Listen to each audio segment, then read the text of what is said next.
Mas hoje, a gente vai começar uma nova série de mensagens. Eu gostei desse negócio de fazer série de mensagens. E essa série de mensagens é sobre outro personagem que marcou a minha vida desde o dia da minha conversão. Vai ser parecido com aquilo que a gente fez sobre a série de Moisés, que a gente chamou de O Legado de Moisés. Onde a gente vai pegar a vida desse personagem e aprofundar no chamado que ele teve, nas limitações, nos desafios e no cuidado que Deus teve em cada detalhe nessa jornada. Eu não sei se vocês gostam muito de série, mas a princípio eu preparei 8 mensagens. E na hora que eu pensei nas 8 mensagens, eu lembrei da Isabela, que eu falei que ia bagunçar a cabeça dela. Por enquanto são 8 mensagens. Talvez eu acrescente alguma, talvez eu tire alguma. A história é muito grande. Se a gente fosse narrar tudo, a gente tem que ler versículo por versículo da Bíblia. Isso aí é muita coisa. Então a ideia é que eu separei alguns pontos importantes que a gente possa refletir e possa aplicar na nossa vida. E essa série surgiu de pensamentos e meditações que eu tenho tido nos últimos dias. Acerca da nossa igreja, acerca da igreja no Brasil, da igreja no mundo. Eu assisti a ministração do Carlos e brinquei com ele que ele estava recebeu uma unção pastoral e agora ele estava no fogo, né? Estava uma ministração diferente. A gente brinca a ministração power, né? Que é no poder de Deus. E a ministração dele foi muito desafiadora para cada um de nós. E eu espero que vocês tenham recebido aquilo no coração e aplicado na vida de vocês. Mas quando a gente olha para a igreja como um todo, a igreja de Cristo, e eu já fiz algumas ministrações sobre isso no passado. Eu e o Carlos conversamos essa semana algumas vezes sobre isso, e a sensação que eu tenho é que a gente tem uma tendência hoje de ter igrejas cada vez maiores. E não é só no Brasil. É uma tendência, um movimento que está acontecendo. Depois da pandemia, as igrejas começaram a ficar cada vez maiores. Cada vez maiores, cada vez mais cheias. Muitas vezes faltam cadeiras. A gente foi na sede esses dias e a igreja estava lotada e ainda faltava cadeira. Então existe uma tendência, as pessoas estão procurando essas igrejas maiores e as igrejas estão se adaptando e ficando maiores.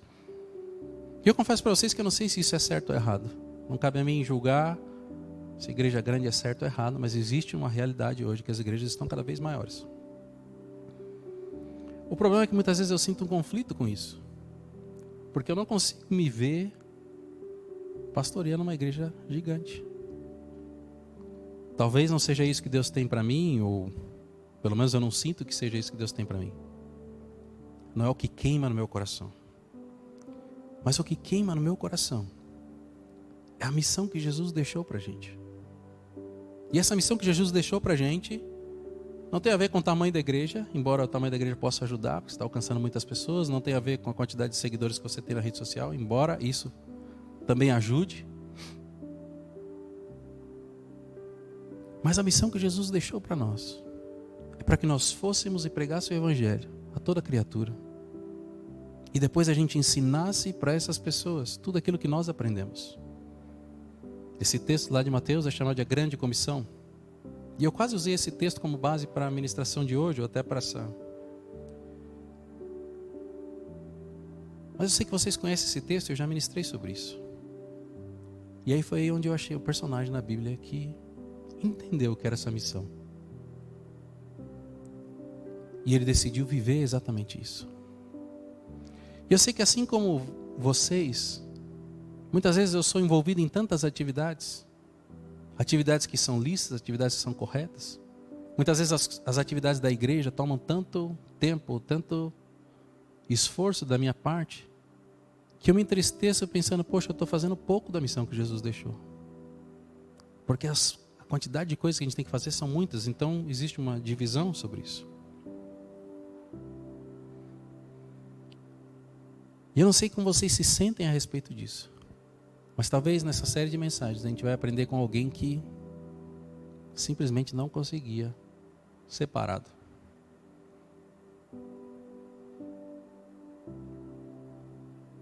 Eu não sei se o termo é correto, mas esse camarada se tornou alguém imparável. Não tinha o que fizesse ele parar no meio do caminho. Seja dificuldades, seja prisão. Alguém já desconfia quem que seja? O nome desse camarada era Paulo. Só que aquilo que ele fez, a sua atitude imparável, não só mudou a vida de muitas pessoas que cruzaram o seu caminho, mas mudou a vida de igrejas, mudou as nossas vidas, mudou aquilo que a gente conhece como, talvez a teologia que a gente conhece hoje é muito influenciada por aquilo que Paulo nos deixou. Eu não sei se você já parou para pensar, mas talvez a gente não tivesse metade do conhecimento que a gente tem hoje se Paulo não tivesse escrito nada e deixado para a gente a sua experiência, aquilo que ele fez. Se você olhar no Novo Testamento, depois de Jesus, quem foi a pessoa mais importante ali, nitidamente é Paulo. E a coisa interessante é que ele nem fazia parte dos 12. Foi escolhido e foi chamado depois disso. A gente vai falar um pouquinho mais sobre isso. Parecia alguém que não tinha o mínimo de capacidade ou o mínimo de chamado para ser alguém que ia trazer um impacto para os cristãos, da forma como foi. Mas ainda assim Deus escolheu ele. E é por isso que o tema da mensagem de hoje é a missão esquecida.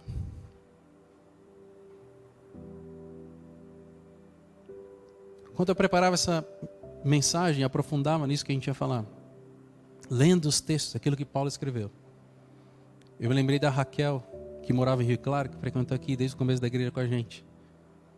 Toda a ministração que eu fazia, ela me procurava no final do culto e falava assim: pastor, essa mensagem foi para mim. Todo culto ela falava isso. E enquanto eu preparava essa ministração, eu falei: hoje eu sou a Raquel dessa ministração,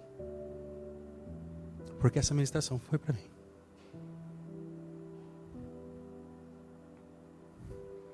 Você já teve a impressão de que alguém ministrou algo para você? Você estava aí no culto sentado e falou assim: eu vou assistir uma mensagem e a ministração era toda para você? Alguém já teve essa sensação algum dia? Enquanto eu ia preparando, eu falei: essa ministração é para mim. Talvez por conta de tudo que eu tenho meditado, por tudo que eu tenho buscado. Mas ela não é só para mim. Ela é para cada um de vocês. Quantos aqui participaram do encontro que a gente foi em agosto? Vocês acabaram de se comprometer que eu vou fazer uma pegadinha com vocês agora. Fazem 40 dias ou 42 dias que a gente voltou do encontro, alguma coisa assim. E vocês assistiram a minha ministração. Que não é sobre nós, mas sobre as vidas que nós vamos impactar. Lembra disso? Quantas vidas vocês impactaram nesses últimos 42 dias? Não precisa responder. É uma reflexão. Quantas vidas vocês impactaram desde que vocês receberam tudo aquilo que vocês receberam no encontro? Se a resposta for muitas, talvez você vai olhar assim e falar: esse Paulo era fichinha aqui porque eu fiz mais que ele.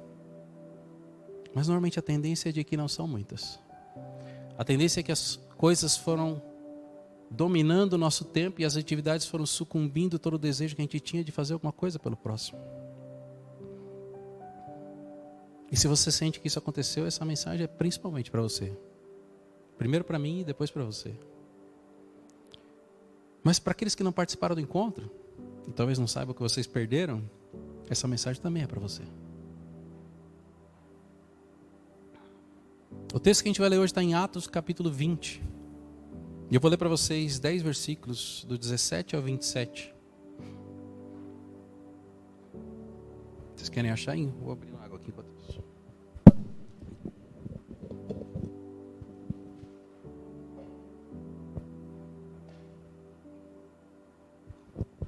Vocês acharam rápido demais, está até no telão. De Mileto, Paulo mandou chamar os presbíteros da igreja de Éfeso.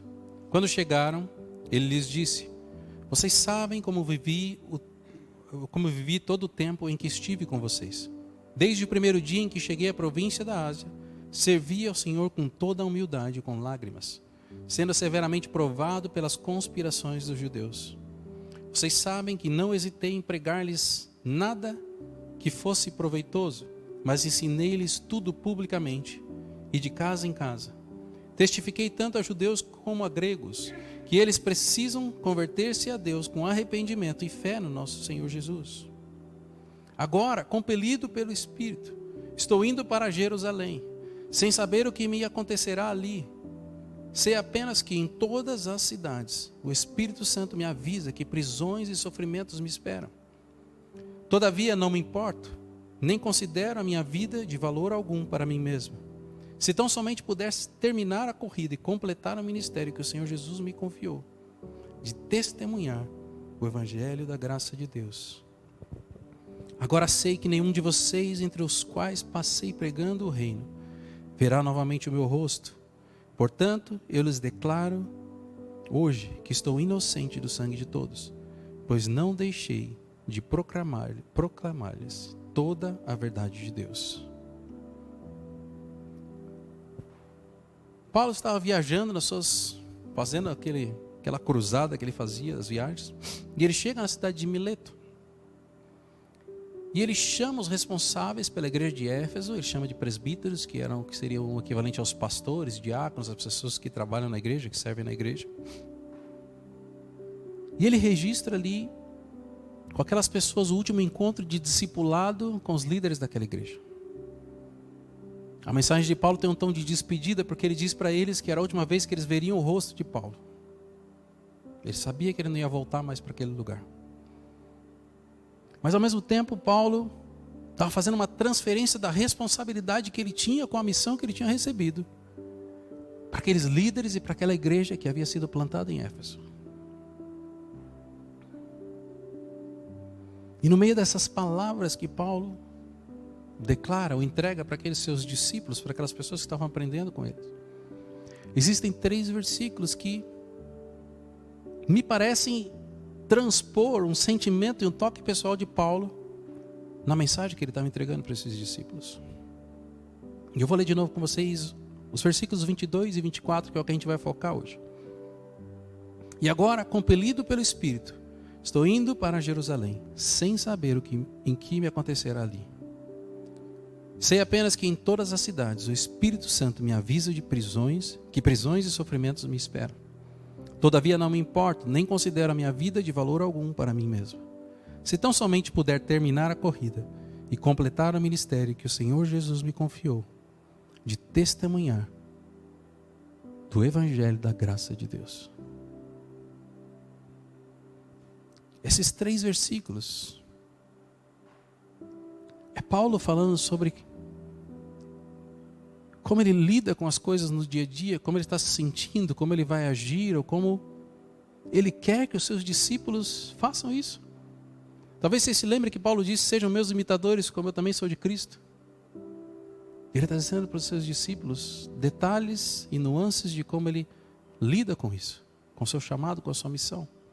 Talvez como uma forma de encorajamento, talvez como uma forma de preveni-los de que passariam por dificuldades. Mas esse é o toque pessoal daquilo que ele diz para eles. E eu queria que a gente pudesse analisar os versículos que a gente vai ler de novo aqui, cada um.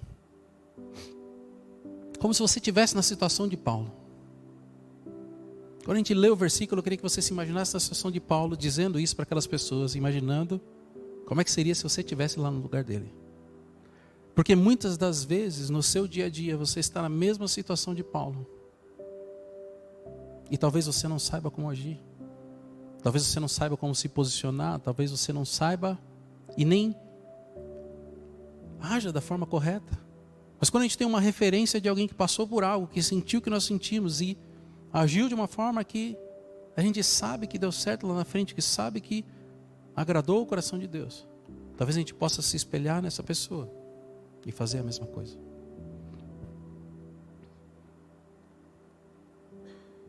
Muitas vezes nós, como cristãos, somos sobrecarregados de coisas que não tem nada a ver com a nossa missão. E a nossa missão se torna esquecida no meio de tantas coisas. E talvez, depois dessa mensagem de hoje, a nossa missão vai ser transformada de esquecida para uma missão cumprida. Vamos voltar para o texto de Paulo. Primeiro versículo em Atos 22, Paulo fala que ele foi compelido pelo Espírito. Paulo está dizendo assim: o Espírito me compeliu. Eu vou ler para vocês aqui, Atos 20, 22. E agora, compelido pelo Espírito, lembra que vocês têm que se imaginar na situação de Paulo. E agora, compelido pelo Espírito, estou indo para Jerusalém, sem saber o que me acontecerá ali. Você consegue se imaginar numa situação onde o Espírito vai te compelir a fazer algo, onde você não tem ideia de como vai ser? Você só sabe que você vai ter que ir para um lugar, mas você não tem ideia de como é que vai ser. Dali para frente é uma incógnita.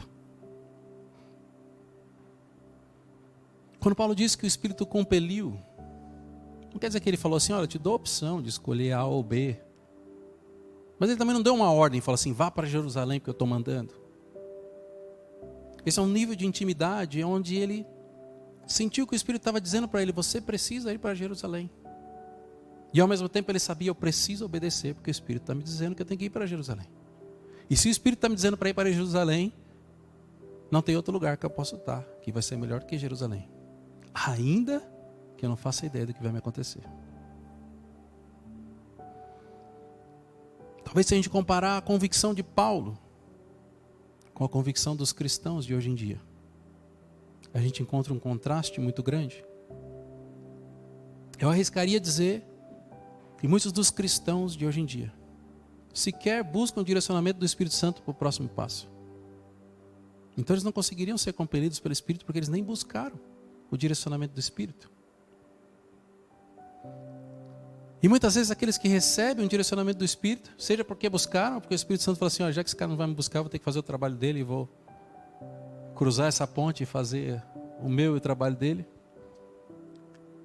Às vezes aquilo é tão desconfortável que a pessoa simplesmente ignora ou não obedece, ou fala, não, isso não é para mim, não quero. Como a gente poderia não esquecer da nossa missão, se muitas vezes a gente esquece do mais básico, que é buscar o direcionamento do Espírito Santo. Até aqui já estava complicado. Mas a outra parte do versículo complica um pouco mais a nossa vida. Que é onde ele diz, sem saber o que me acontecerá ali. Você consegue se imaginar indo para uma missão, onde obviamente é desconfortável? Talvez a gente possa pensar, eu vou sair daqui do culto no domingo e vou voltar e vou para minha casa e vou descansar o domingo inteiro.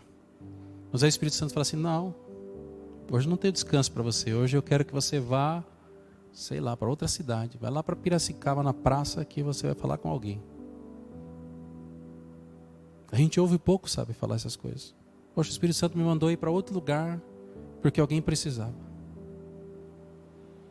Mas imagina, talvez uma coisa mais prática, o Espírito Santo te incomodou porque você tem que ir visitar alguém no hospital e orar para aquela pessoa para que ela seja curada.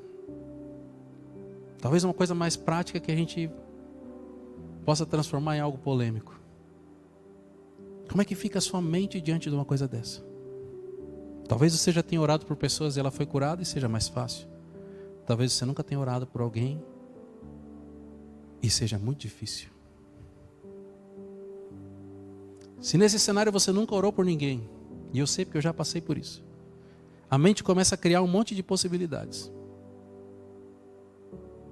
E quando eu fiquei pensando nas possibilidades que a mente criou na primeira vez que eu fui orar por alguém, eu me vi igual o Doutor Estranho lá do filme da Marvel. Eu até anotei aqui para não esquecer. Ele previu todas as possibilidades da vitória. E ele fala assim, existem 14.605 possibilidades. Resultados finais sobre essa missão que a gente tem. Aí perguntaram para ele assim, quantas a gente é bem sucedido? Ele fala, só em uma. De 14.605, só uma ia dar certo. E muitas vezes a nossa mente começa a bloquear ou criar uma série de possibilidades do que vai dar errado. Poxa, se eu obedecer o Espírito Santo, e se eu chego lá e não tem ninguém? E se eu chego lá e não me deixa entrar? Já foi 2. E se eu chego lá e a pessoa não quer uma oração? Já foi 3. E se eu oro e não acontece nada? Aí começou a ficar mais difícil, porque começa a mexer com o nosso emocional. Poxa, eu vou lá falando que eu vou orar pela pessoa, ela vai ser curada, e eu vou orar e ela não é curada? Será que eu vou passar vergonha?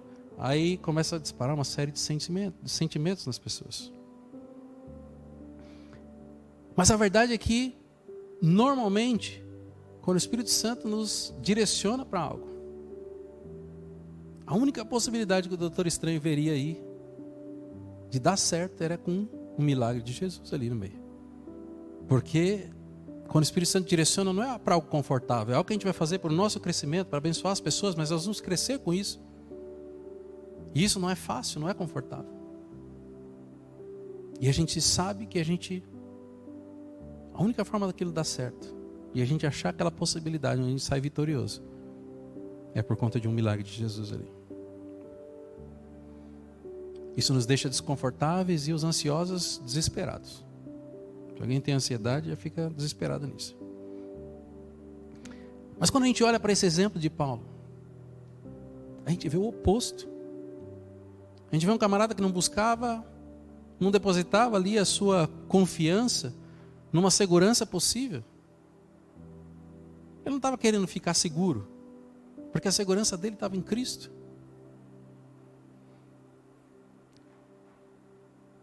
E o que ele buscava era obedecer aquilo que o Senhor tinha direcionado para ele. Assim como o apóstolo Paulo, todos nós somos chamados a obedecer os direcionamentos de Deus para a nossa vida. E não são só aqueles que a gente recebe de domingo, mas aqueles que a gente recebe ao longo do nosso relacionamento com Ele. E muitas vezes nós não vamos entender os detalhes do que o direcionamento que Deus está colocando nas nossas vidas. Simplesmente vamos saber que foi Ele que pediu. E a gente pode recusar. A Bíblia diz que o Espírito está sujeito ao profeta. A gente pode falar assim, não quero saber nada do Espírito Santo, eu vou seguir a minha vida aqui. Mas talvez esse não seja o melhor para as nossas vidas.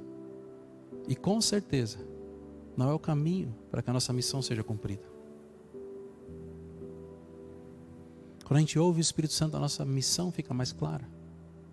E quando a gente começa a obedecer o Espírito Santo, a gente começa a ver que começam a acontecer coisas que estão fora do nosso alcance, que estão muitas vezes longe, impossíveis para que a gente possa fazer.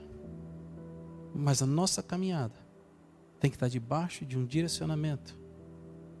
Temos que ser compelidos ou impulsionados pelo direcionamento do Espírito Santo. E cada vez que a gente obedecer e o Espírito Santo agir, a gente vai ganhar mais confiança e coragem para que da próxima vez a gente possa fazer a mesma coisa. Eu confesso para vocês que eu tinha muito receio de orar pelas pessoas por cura. Eu sabia que Deus tinha isso como chamado para mim. Mas eu tinha muito receio de orar pelas pessoas. E eu fui muito confrontado por Deus durante meses, talvez. O Espírito Santo falava assim, olha, se tiver uma pessoa, e eu tinha uma visão, ele me mostrava uma visão, se tiver uma pessoa do outro lado da rua, morrendo com câncer, e você tem a cura, é só você ir lá e botar a mão na cabeça dela e orar. Você vai? E eu falo, não vou. Não tenho coragem. E se eu for lá e a pessoa não for curada? E se eu for lá e não der certo? Deus precisou me levar para uma situação onde eu não tinha como fugir para orar por alguém. E eu me lembro até hoje. Porque a primeira oração que eu fiz por alguém, eu senti a mesma coisa que Jesus sentiu quando aquela mulher tocou nas vestes dele. Eu senti o poder fluindo pela minha mão. Eu não sabia nem se eu ia conseguir terminar aquela oração de pé, de tanto era a sensação do poder fluindo sobre a minha mão. Eu sentia como se estivesse passando pela minha mão, descendo pela cabeça da pessoa. E no dia seguinte, a pessoa que tinha me chamado para orar me liga e fala assim, olha, a pessoa não tem mais nada, está tendo alta do hospital hoje. O que aconteceu depois daquele dia? Se alguém me pedisse para orar para alguém, eu não ia pensar duas vezes, eu vou orar. Porque agora eu sei que o Espírito Santo honra. E eu devo ter orado por talvez centenas de pessoas, não tenho noção. Talvez centenas de pessoas tenham sido curadas. Mas talvez centenas de pessoas não tenham sido curadas. Não sei o que decide quem vai ser curado ou não. A minha missão é orar pelas pessoas para que elas sejam curadas. Aí Jesus e o Espírito Santo decidem se ele vai curar ou não. Mas o mesmo vale para a vida de cada um de vocês. Quanto mais vocês obedecerem, mais coragem vocês vão ter, porque vocês vão ver aquilo que parece sobrenatural acontecendo. O segundo versículo fala sobre não desistir diante das dificuldades.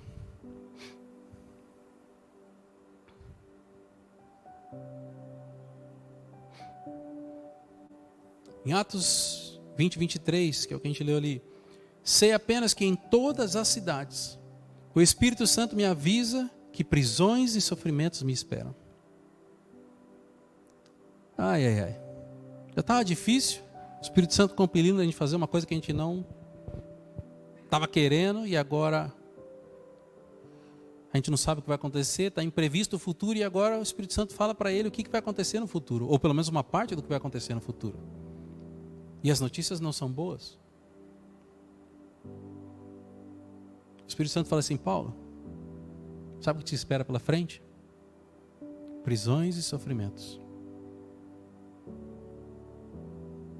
Talvez fosse a chance de Paulo falar assim: agora eu não quero mais não, vou desistir. O Espírito Santo que era para ser meu amigo, para me ajudar, para fazer os milagres, ele está me avisando que vai ter encrenca pela frente.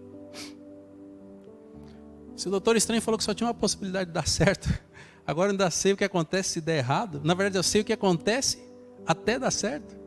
Prisões e sofrimentos até dar certo. Acho que eu vou desistir antes do tempo. E aí eu vou fazer um comentário meu. Eu não sei dizer para vocês o que é melhor. Eu não sei se é melhor você entrar na missão sem saber o que te espera, e aí você vai descobrindo ao longo do caminho. É uma possibilidade. Olha, Deus falou para eu tenho que ir lá para Jerusalém. Então eu estou indo para Jerusalém. Então eu sei que a minha missão é chegar em Jerusalém. Mas nem me conta se vai dar alguma coisa de errado, porque senão é capaz de eu desistir. Essa é uma possibilidade.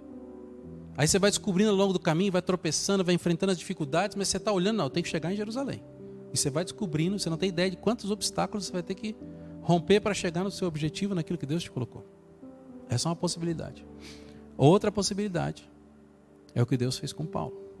Olha, você vai para lá e está te esperando prisão e sofrimento. O que é melhor? O que vocês preferem? Vocês preferem saber de forma antecipada que vocês vão sofrer? Ou vocês preferem olhar para aquilo que é o resultado final e falar assim: se tiver que sofrer no meio do caminho, eu sofro, mas não quero saber agora não.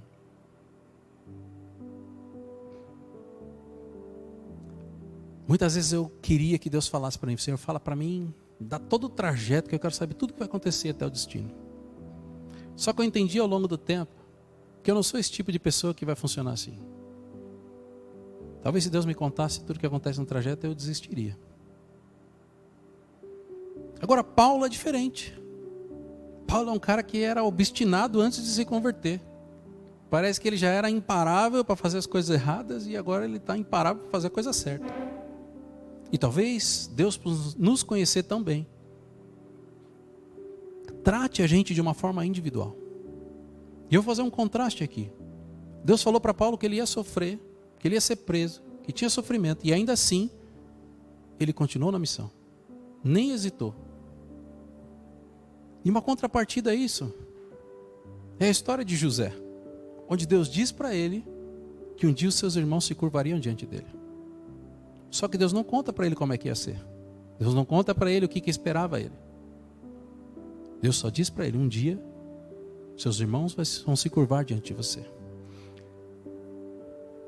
E pela minha interpretação, e a Bíblia não deixa isso claro, mas é a minha interpretação sobre isso, é que Paulo e José estavam em pontos diferentes da vida. Paulo era um cara estudado, era um cara maduro, era um cara certo de que tinha um chamado a cumprir. José era um menino imaturo, mimado, que talvez não tivesse com seu caráter pronto ou formado. Talvez se Deus falasse para José tudo que ele ia sofrer, ele focaria naquilo que ele ia sofrer e desistiria do seu chamado. Ou talvez ele fugiria. Eu não acho que José deixaria de cumprir o seu chamado, porque Deus disse para ele que aquilo aconteceria. Só que eu acho que José talvez passaria a sua vida inteira tentando fugir das dificuldades. Tentando evitar ser preso, tentando evitar ser vendido como escravo, tentando evitar todas as coisas que forjaram o seu caráter e deixaram ele preparado para o dia que seus irmãos se curvaram diante dele. Ou talvez tem pessoas no nosso meio, pessoas que vocês conhecem, que vão ser tratadas por Deus como José, e pessoas que vão ser tratadas por Deus como Paulo. Mas uma coisa é certa: das duas formas, ambos foram moldados, tratados, curados por Deus, nas suas limitações e preparados para cumprir a sua missão. E assim Deus quer fazer na vida de cada um de nós. Muitas vezes de uma forma individual, muitas vezes de uma forma coletiva. As batalhas e as dificuldades sempre vão existir para todo mundo. José teve as dele, Paulo teve as dele. Mas também junto com as batalhas vem as vitórias. Eu sempre falo isso e não canso de repetir, assim, não existe uma vitória se não tiver uma batalha. Como é que você ganhou alguma coisa se você não disputou? Você vai fazer uma luta, o Josh entrou no jiu-jitsu agora. Vai fazer uma luta de jiu-jitsu, como é que ele ganha se ele não disputar?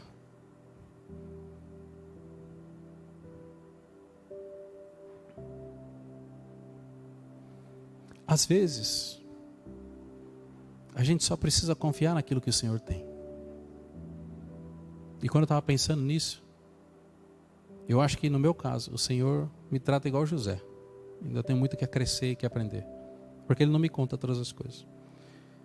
Eu acho que eu já compartilhei isso com vocês, mas eu lembrei sobre isso. Vocês sabem como é que eu cheguei aqui em Limeira? Quem é que já ouviu eu contando como é que eu cheguei aqui em Limeira? Eu já contei para vocês? A gente tinha família aqui, a gente pensava em vir para Limeira, mas a gente tinha feito contas, não dava certo. Assim, a gente falou, um dia a gente vai para Limeira. Talvez na nossa cabeça daqui a 10 anos a gente muda para Limeira, porque tinha a questão do trabalho, o trabalho era em São Paulo, a gente estava muito enraizado lá. E Deus me colocou numa situação onde eu tive que orar e buscar, e falei assim, o que está acontecendo? Só que aí o que eu quero dizer para vocês eu quero dar um exemplo para vocês do compelido pelo Espírito Santo.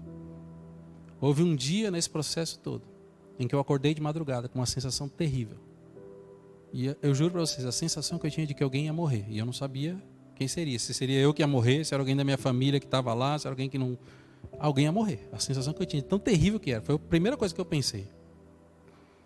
Eu levantei da cama e falei, eu preciso orar, porque eu não sei o que é isso. E quando eu fui orar, eu falei, Senhor, o que é isso que eu estou sentindo? Eu preciso que o Senhor me ajude, eu preciso entender, tem alguma coisa que eu posso fazer, tem alguém que eu preciso ajudar, o que está acontecendo? E o Senhor falou comigo de uma forma tão clara, que eu arrisco dizer para vocês que foi audível. E Ele falou para mim assim, você vai mudar para Limeira agora. Exatamente do jeito que eu falei para vocês. Você vai mudar para Limeira agora. E aí, eu brinco com as pessoas que eu dei a resposta mais estúpida para Deus possível, porque era um combinado que eu tinha feito com a Fernanda. A gente pensou, daqui a 10 anos, quando a gente mudar para Limeira, a gente aluga o nosso apartamento, que se não der certo, a gente volta, tem um apartamento aqui ainda. E aí eu virei para o Senhor e falei assim, imediatamente após ouvir, eu falei, Senhor, eu nem aluguei meu apartamento ainda, eu não posso ir. E aí Ele me respondeu da mesma forma, ele falou assim, liga para o Rogério amanhã e ele vai alugar seu apartamento. O Rogério era um amigo que tinha trabalhado comigo, fazia 2 anos que eu não falava com ele. E eu pensei assim, poxa, se eu ligar para o Rogério e o Rogério alugar meu apartamento, está confirmado, não tem nem que pensar 2 vezes, né? Fiquei tranquilo, em paz, fui dormir. Acordei no dia seguinte e falei, Fernanda, Deus falou para mim assim, você vai mudar para Limeira agora. O que a Fernanda me fala? Mas a gente nem alugou nosso apartamento ainda. Eu falei, eu falei isso para Deus, achei que era só eu, mas você também falou. E Ele falou para eu ligar para o Rogério que ele vai alugar. Era umas 8 horas da manhã. Quando deu 9 horas da manhã, eu liguei para o Rogério. Rogério, por acaso você não quer alugar meu apartamento? Ele me responde assim, Renato, eu estou desesperado procurando um apartamento. Já fui no seu prédio várias vezes, não tinha nenhum. Coloca o preço que eu alugo agora. Aí eu falei, então é seu, vou ligar na imobiliária e ver quanto é que é seu. Aí ele falou, só que tem um problema. Você tem 10 dias para sair porque eu tenho que entregar meu apartamento. 10 dias depois, onde é que a gente estava? Em Limeira. A gente não tinha ideia que um dia a gente plantaria uma igreja e começaria esse ministério. A gente não tinha ideia. Nada disso passava pela nossa cabeça. Embora, talvez no fundo do coração tivesse uma chaminha, a gente não se sentia preparado, a gente não se sentia pronto, uma série de coisas. Mas era muito distante do que a gente está vivendo hoje. Mas começou com o Espírito Santo impelindo a gente para vir para Limeira. Não tinha como recusar aquilo. Imagina a gente muito envolvido nos ministérios na sede, eu chego para o meu líder e falo assim, olha, a partir de agora eu estou indo para Limeira, estou entregando todos os ministérios. A gente estava, acho que, em 3 ministérios. Estou entregando tudo. Mas o pastor Israel falou assim, mas a gente nem orou por isso. Cara, Deus falou, não tem nem o que orar, estou indo. E a gente simplesmente entregou os ministérios em uma semana e viemos para Limeira.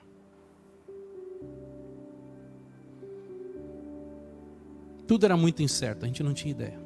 Eu nem achava que ia conseguir mudar Eu tinha que falar no trabalho, eu achava que eu tinha que pedir demissão no trabalho para mudar para Limeira. Meu chefe falou assim, que legal que você vai para Limeira, você pode trabalhar remoto, você vai lá no aeroporto de Campinas quando precisar em algum lugar, é até mais barato as passagens quando precisar, deu tudo certo, foi muito sobrenatural. Mas Paulo sabia que a missão dele envolvia perigos e desafios, Deus deixou isso muito claro para ele, mas nem isso conseguiu afastar ele. Ele estava disposto a enfrentar qualquer dificuldade em nome do Evangelho, e a gente precisa aprender isso com ele. A missão nossa de fazer discípulos muitas vezes requer sacrifícios da nossa parte. E a gente tem que enfrentar esses sacrifícios, crendo que o propósito que Deus tem é maior do que qualquer desafio que a gente possa enfrentar. E o terceiro ponto que Paulo traz, fala sobre completar a corrida e cumprir o ministério.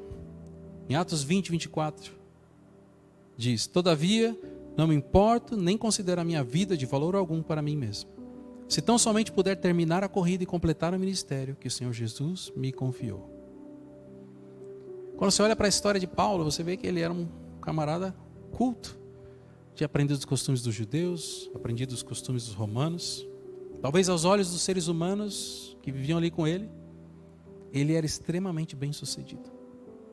Tem um detalhe na Bíblia que fala que ele aprendeu, ou cresceu, foi instruído aos pés de Gamaliel. Gamaliel era um mestre, um renomado mestre da lei judaica. E provavelmente isso dava um status para Paulo de alguém que aprendeu com uma pessoa muito boa. Então, Paulo era um cara que conhecia muito, porque o mestre dele era muito bom. Ele provavelmente tinha status, tinha condição financeira. E a gente sabe que ele era obstinado por cumprir missões. Principalmente a de perseguir cristãos. A missão de Paulo era de perseguir cristãos e ele fazia isso, talvez com todos os recursos que estivessem disponíveis na sua mão. Recursos das pessoas, recursos dele, das cartas, tudo que ele podia, ele lançava a mão para que cumprisse esse desafio. E assim como Paulo, nós temos muitas características que são únicas. Características que a gente olha para elas hoje e fala assim, poxa, olha como eu fazia essas coisas lá atrás e agora eu não faço mais. E a maioria delas eram ruins e a gente se afasta porque eram características que nos levavam a pecar. Mas essa mesma obstinação que Paulo tinha para perseguir os cristãos era uma característica que Deus usou após a conversão de Paulo. Aquilo que parecia não fazer sentido. Quem que imagina, se eu vou escolher esse cara aqui porque ele é um perseguidor de cristãos? Você escolheria alguém assim? Olha, eu vou pegar alguém para ajudar aqui na igreja e vai ser um perseguidor de cristãos. Eu vou colocar ele no meio de onde está todo mundo que ele quer perseguir vai estar junto. Eu fico imaginando o coração de um camarada chamado Ananias, que teve que ir lá orar por Paulo, que tinha tido uma experiência com Jesus. Paulo perseguindo cristãos e todo mundo com medo de Paulo, e Deus fala para ele, esse Espírito Santo fala, Ananias, vai lá e ora pelo Paulo. Aquele que perseguia, esse mesmo, vai lá orar por ele. Pensa num cara corajoso.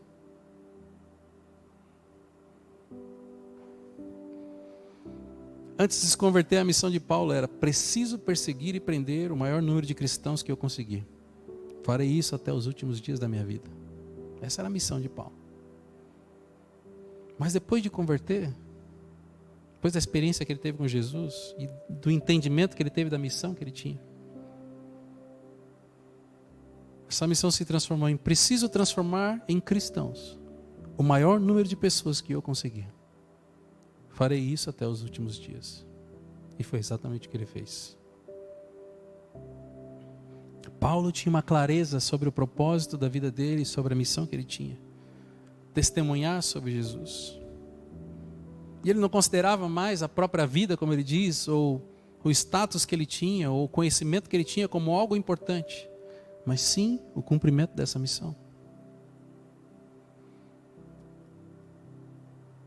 Agora, aquilo que tange as nossas vidas é que a nossa missão também é testemunhar sobre Cristo e completar o ministério que Ele nos confiou. Isso significa que é viver um propósito que vai além das nossas vidas, além das nossas necessidades, desejos e sonhos. Não quer dizer que a gente tem que abrir mão de todos os nossos sonhos, de coisas confortáveis. Essas coisas podem andar em paralelo, mas nós não podemos nos esquecer da missão que Jesus nos confiou. De irmos e pregarmos o Evangelho a toda criatura. E não existe exemplo melhor na Bíblia do que Paulo. Vocês vão ver ao longo das 8 ministrações o quanto ele assumiu essa missão e executou ela, talvez melhor do que qualquer um outro. Quantas vezes aquilo que você quer, ou a situação que você está enfrentando, tem impedido você de executar o mais simples que Jesus pediu para que você faça? Muitas vezes eu faço aconselhamento ou discipulado com algumas pessoas que estão lá em São Paulo na sede. E aí às vezes eu me questiono sobre o caminho que a igreja em geral está tomando. Porque a preocupação das pessoas hoje é assim: qual ministério eu tenho que servir? Qual é a atividade que eu tenho que assumir? Qual o trabalho que existe na igreja que eu preciso fazer? Entenda que todas essas coisas são lícitas. A igreja precisa de voluntários, de pessoas que trabalhem, essas coisas são lícitas. Mas muitas vezes eu falo para as pessoas assim: quanto do básico você está fazendo? E o básico é pregar o Evangelho a toda criatura, ensinar para aquela pessoa tudo aquilo que você já aprendeu.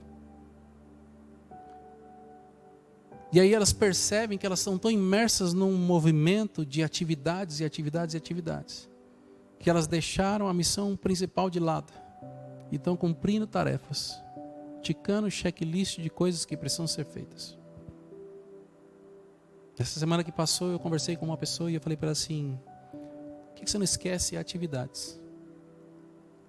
E monta uma célula na sua casa, convida 3 pessoas que você está disposta a acompanhar essas pessoas. Não estou falando de 50 pessoas, multidões. Pega 2 ou 3 pessoas que você está disposta a preparar uma mensagem para elas, estudar com elas, orar com elas e ensinar para elas aquilo que você já aprendeu.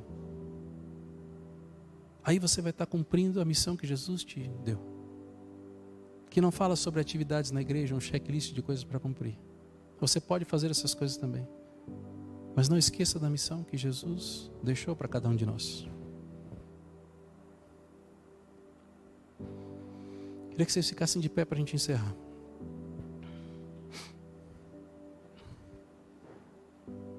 Quando eu olho para a vida de Paulo, eu vejo que ele viveu e executou na plenitude a grande comissão. E muitas vezes ele colocou essa missão acima da sua própria vida. E eu sinto que Deus tem chamado a nossa atenção, como cristãos, como igreja, independente da denominação, e nos relembrando daquilo que é realmente importante, da missão e do chamado e do comissionamento, da autoridade que Ele nos deu. Quando a gente olha o texto da grande comissão, Jesus diz: foi-me dada toda a autoridade no céu e na terra, portanto vão e façam. Jesus não diz: foi-me dada toda a autoridade para que vocês tenham muita atividade na igreja, uma lista de tarefas gigante. Foi-me dada toda a autoridade para que vocês façam as mesmas coisas toda semana e imagina que vocês estão cumprindo a missão que eu te dei. Jesus te deu uma autoridade, e essa autoridade é para que você represente Ele em situações que Ele vai te direcionar. Todas as coisas são lícitas, mas existe um momento certo para cada uma delas.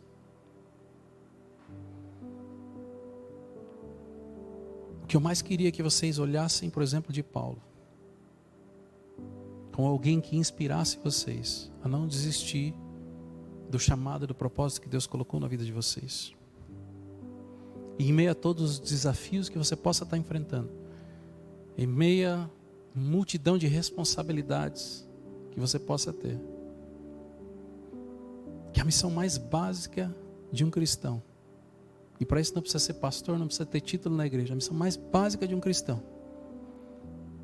é proclamar o Evangelho e ensinar para as pessoas aquilo que você já sabe. E eu sei que a maioria das pessoas se sente despreparada para falar sobre isso. É um sentimento que a maioria das pessoas tem. Poxa, mas eu não estou pronto, eu não sei nem falar. Eu vejo o pastor pregando e ele sabe pregar e eu não sei. Mas não é isso que as pessoas estão procurando. As pessoas estão procurando alguém que se importe com elas, a ponto de parar, conversar e compartilhar aquilo que você tem. E às vezes aquilo que você tem é o João 3,16. E a pessoa nunca ouviu aquilo antes. Você acha que você tem muito pouco, mas o pouco que você tem é muito mais do que ela viu a vida inteira.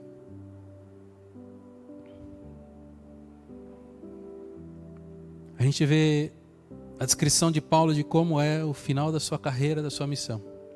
Em 2 Timóteo 4, 7 e 8 ele diz: combati o bom combate, terminei a corrida e guardei a fé.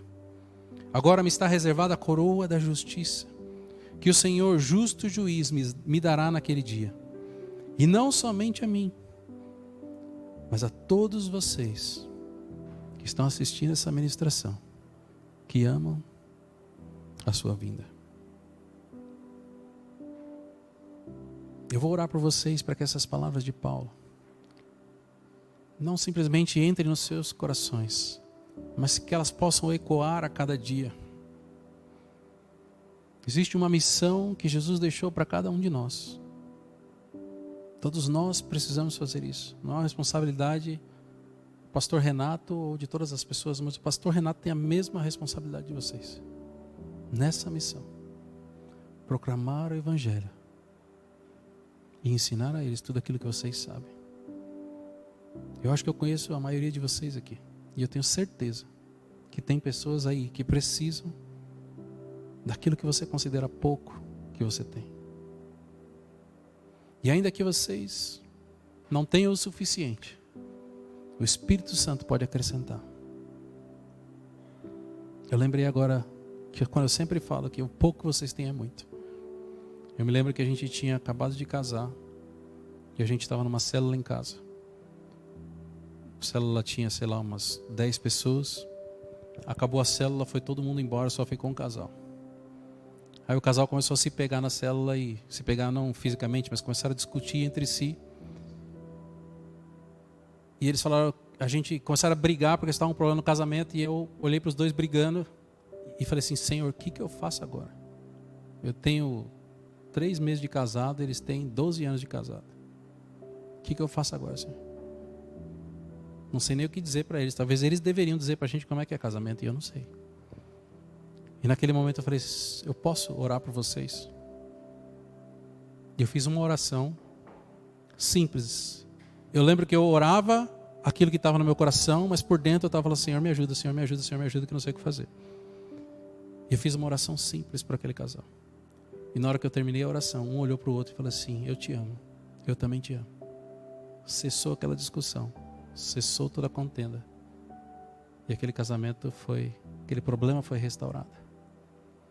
Naquele dia eu tenho certeza que eu não tinha nenhuma condição de ajudá-los. Mas o Espírito Santo fez o que eu não conseguiria fazer. Então, ainda que você ache que você tem pouco, o Espírito Santo que habita dentro de você é muito mais do que você precisa. Eu falei isso para o pessoal do louvor na hora que eu estava orando. Às vezes a gente se preocupa com a técnica, com as coisas, mas tudo que vocês precisam para aquilo que Deus vai e compeli-los, ou chamá-los, ou desafiá-los, já está dentro de vocês. Vocês não precisam de mais técnica, não precisam de mais estudo. Vocês só precisam de um coração disposto a ouvi-lo e confiar que vocês têm tudo o que vocês precisam. Senhor, em nome de Jesus, Pai, que eu coloco diante de Ti, Senhor, a Tua igreja, os Teus filhos e filhas nessa manhã, Senhor. E eu Te agradeço, Pai, por ter levantado um homem como Paulo. Um homem que nos deixou tanta referência, Senhor, de como é a caminhada de um cristão, de um servo, de alguém que Te ama, de alguém que está disposto, Senhor, a Te obedecer, ainda que hajam riscos, ainda que hajam, Senhor, situações desconfortáveis, Senhor. E eu sei que o Senhor conhece o coração dos Teus filhos e filhas. Talvez existam pessoas aqui parecidas com Paulo, E talvez existam pessoas aqui, Senhor, parecidas com José. E eu sei que o Senhor vai tratá-los da forma como eles precisam, da forma como eles vão compreender, Senhor, aquilo que o Senhor tem para as suas vidas. Mas eu oro, Senhor, para que seja derramado, Senhor, uma unção, um renovo, um avivamento sobre cada uma das vidas aqui nesta manhã, Senhor. Para que tudo aquilo que um dia foi desculpa, para que tudo aquilo que um dia, Senhor, se tornou uma muleta para que eles cumprissem a sua missão, a ponto dela se tornar secundária, a ponto dela se tornar esquecida, Senhor, que caia por terra nesta manhã em nome de Jesus. Eu oro, Senhor, para que Teu Espírito Santo possa falar, Senhor, individualmente ao coração de cada um dos Teus filhos, Senhor. Trazendo à memória, Senhor, situações, trazendo muitas vezes memórias de situações onde eles receberam um direcionamento, mas não obedeceram. Trazendo à memória, Senhor, situações onde eles receberam um direcionamento e obedeceram e puderam ver, Senhor, o Teu sobrenatural se manifestando. Mas eu oro agora, Senhor, para que seja derramado sobre cada um dos Teus filhos e filhas, Senhor, uma unção de um novo tempo, Senhor. Um tempo, Senhor, onde a missão não será mais esquecida, não será abandonada, não ficará guardada, Senhor. Um tempo, Senhor, onde eles não vão olhar para as suas limitações, mas eles vão confiar naquilo que o Teu Espírito direciona. Coloca, Senhor, no coração deles a certeza, Pai, de que tudo aquilo que lhes falta será completo através do Teu Espírito.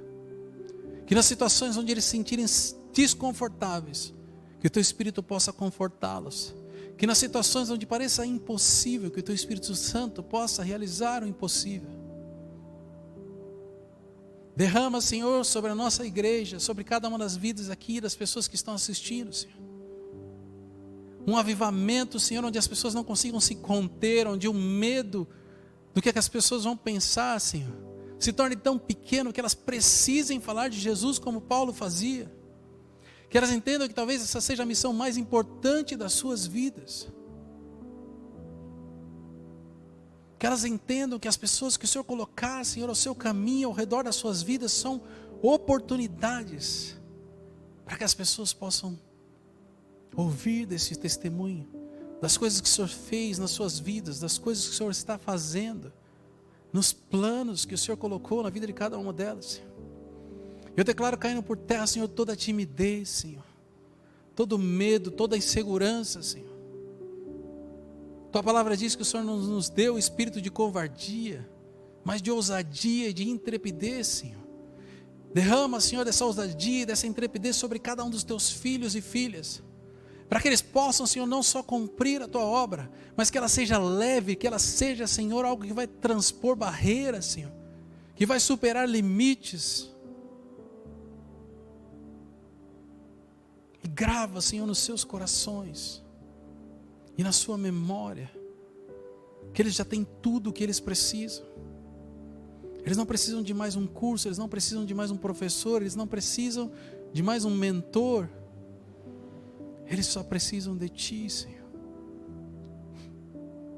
Usa, Senhor, a vida dos Teus filhos e filhas, Senhor, como Seus instrumentos poderosos, Senhor. Usa, Senhor, o conhecimento que eles têm, ainda que pareça pequeno, como algo que vai impactar e transformar pessoas e vidas, Senhor. Que vai alcançar pessoas, que vai ensinar pessoas. Só o que eles precisam é compartilhar daquilo que eles já têm, e mais nada. O Senhor os conhece, o Senhor vai colocar as pessoas certas, Senhor, para que eles possam testemunhar, para que eles possam cuidar, Senhor. Mas, Senhor, que isso seja algo leve e agradável, Senhor.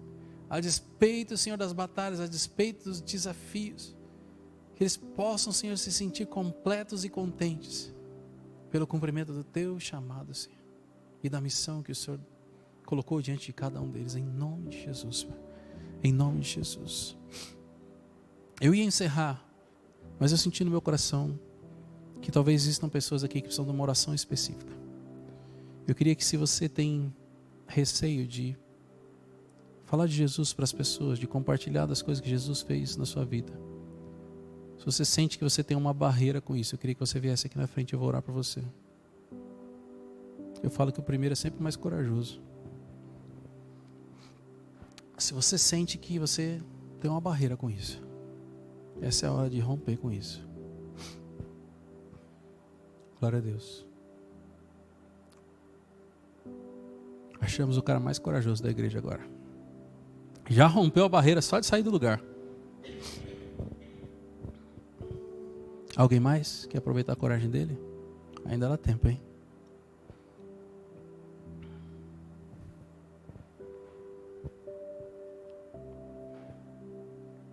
Parece que Deus escolheu hoje esse dia para você. Mas eu sei que você não vai sair daqui da forma como você entrou. Sabe, eu me alegro de saber como o Senhor vê essa sua atitude de vir aqui na frente. Porque provavelmente algo dentro de você incomoda. E assim como eu não consegui orar pelas pessoas no começo do meu ministério, talvez você se sinta incomodado por não conseguir fazer isso. Mas eu sei que quando eu orar por você, isso vai mudar. E talvez a gente vai descobrir que as pessoas que você vai alcançar vão ser em quantidade, em números muito maiores do que a gente poderia imaginar. Senhor, eu coloco diante de Ti, Senhor, a vida do Leonardo, Pai. O Senhor conhece o coração dele, o Senhor conhece todos os pensamentos que estão fluindo sobre a mente dele, Pai. Mas eu oro agora, Senhor, para que o Senhor derrame dessa unção de ousadia e de intrepidez, Senhor. O Senhor coloque no coração dele, Senhor, a certeza de que aquilo que ele tem, Senhor, é muito maior do que aquilo que ele precisa, Pai. Que ele possa experimentar, Senhor, dessa unção de um novo patamar, Senhor. Eu declaro caindo por terra, Senhor, toda vergonha, todo medo, Senhor, toda timidez, Senhor. E assim como o Senhor fez na minha vida, Senhor, que o Senhor possa levantar, Senhor, um pregador, um missionário, eu não sei, Senhor, o chamado que o Senhor tem para a sua vida, mas independente do que seja, Senhor. Eu oro, Senhor, para que cada palavra que saia da boca dele a respeito de Jesus e do seu testemunho, Senhor, que saia, Senhor, como flechas de fogo, alcançando, Senhor, o coração das pessoas que estão ao redor dele, Senhor. Que assim, Senhor, como o Billy Graham fazia, Pai. Muitas vezes ele lia um texto simples da Bíblia, sem nenhuma teologia, Senhor, sem nenhuma complexidade. E ele perguntava quantas pessoas queriam aceitar Jesus. E na mesma hora, centenas e milhares de pessoas, Senhor, levantavam suas mãos. Porque o Espírito Santo que habitava nele era aquele que convencia aquelas pessoas de que elas precisavam disso. E eu oro, Senhor, para que essa unção seja derramada, Senhor, sobre a vida do Leonardo. Para que ele possa experimentar, Senhor, o que é a simplicidade do Evangelho, Senhor. Que ele possa experimentar o que é o poder do Teu Espírito, Senhor, convencendo as pessoas de que elas precisam de Ti, Pai. Levanta o Teu Filho, Senhor, como um servo poderoso, Senhor, no seu meio. Que ele possa, Senhor, se tornar não só alguém que prega o Evangelho sem vergonha, sem medo, sem timidez, mas uma referência, Senhor, para a sua geração e para as próximas que virão. Em nome de Jesus, Senhor. Amém.